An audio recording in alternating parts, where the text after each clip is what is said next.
Hi, my name is Elena Haynes, and I'm excited to be here today to share some of what I have learned recently about how we can use both short-term and longer-term closure activities to add to students' productive thinking. So this presentation is titled, "We All Need a Little Closure, Taking Time to Foster Executive Functions Through Helpful Habits of Mind." So first we should start off by figuring out exactly what we're referring to by executive functions. In the brain, there are certain processes that your brain uses to just manage the thinking that is happening. And so you can see the list here on this slide: planning and prioritizing, time management, organization, working memory, metacognition, thinking about your own thinking, task initiation, flexibility, goal-directed persistence, sustained attention, and disengaging attention, paying attention to things and choosing what not to pay attention to. So if you think about your brain as a busy airport, the executive functions are like the control tower at the airport. They're managing the flow of information and all of the logistics that have to occur for the airport or for your brain to actually function as intended. So that's what I'm going to refer to as productive thinking. And the great thing about executive functions is that they can actually be taught. Children are not born with executive functions, but they are born with the potential to develop them. With time and scaffolded practice, children can learn how to manage their own thinking in a more productive way. And it's worth it for us as educators to take the time to work on these skills because they have a greater impact on college and career success than many academic skills do. Students who can prioritize, plan, organize, these are the students who are successful later in life, in college and in career. Vygotsky's social learning theory comes into play here because, like many other skills, these executive functions are best fostered in a supporting social context. So we're going to look at a few strategies for how to help students, how to put in the time and the scaffolded practice to help students to develop these skills. And so first we're going to look at short term. When I refer to short term, I'm talking about like one class period. So at the end of one class period, you might use a student exemplar. During the lesson, you're trying to identify students who could share something at the end of the lesson. So an example would be, "Wow, Yari, you did a great job using the thesaurus to exchange your boring words for vivid words. Will you share that with the class at the end?" So this is a social learning way. It's allowing peers to share and improve the thinking of their own peers. It's motivational to all students. They're motivated by hearing from someone like them. They know that they, at some point or another, are going to be the expert that's sharing the great thing that they did.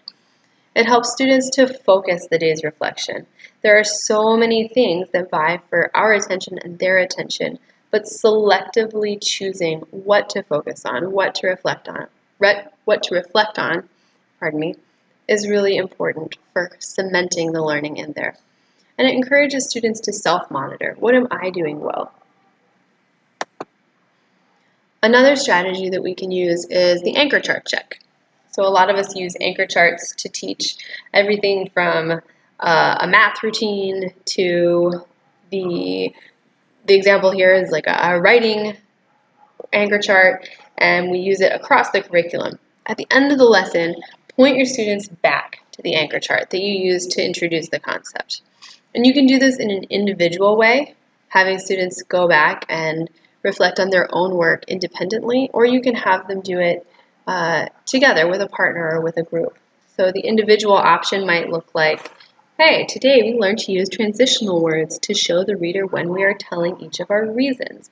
Use a green colored pencil to circle all the places where you used a transition word, and if you don't find them, put a green dot where you would like to put one tomorrow."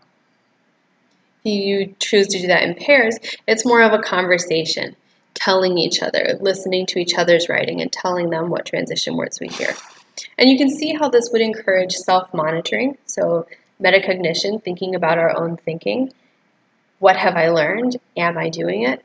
It also scaffolds the process of selecting from the available resources, directing your attention at the one thing in the classroom out of all the other charts that is actually going to help you at this moment. My final closure activity for a single lesson is sentence starters around the room. So at the end of class, you have students think about and then finish a sentence about one aspect of their work in class. Again, you can see how this is encouraging students to be self-reflective, and it's also encouraging them to focus their thinking. So an example might be, when I revised my writing today, or tomorrow in my writing, I need to. And the benefits here are that students practice taking a snapshot of themselves in a process. Where am I? What have I done? What have I learned? And where am I going? You can use this to encourage planning, for encouraging self-monitoring, for getting kids to work on organizing their materials, or to have them access their working memory, their list of things that they can call to mind quickly. So those are the short-term strategies for fostering productive thinking. We're going to look now at some longer-term strategies. By longer term, I just mean rather than one single lesson, this is maybe for a series of lessons, or for a project, or for a unit. Self-evaluation. I'm just going to read the bottom part. Including students as partners in assessment supports the development of strong self-regulatory thought patterns, which are linked to improved academic outcomes. Basically, getting students to work with us on evaluating and assessing their own work is going to help them later on.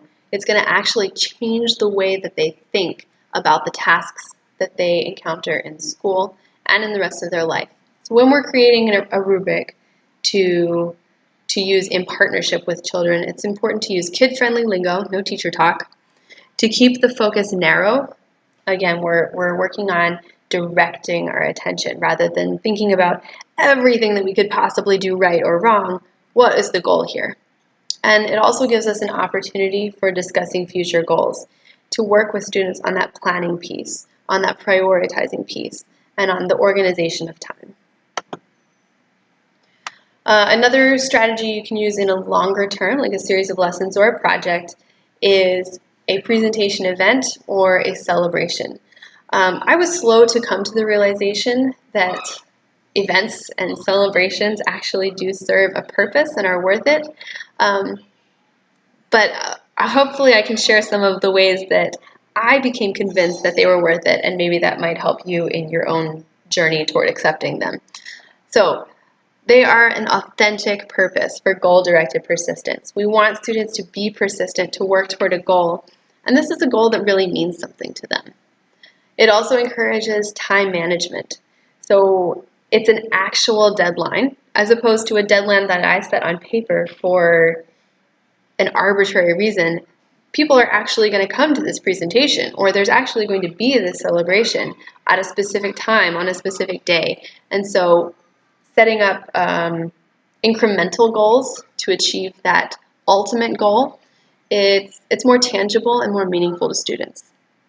It also builds a positive classroom climate for social learning and provides an audience to listen to that self-reflection and to help encourage self-rewarding for a job well done.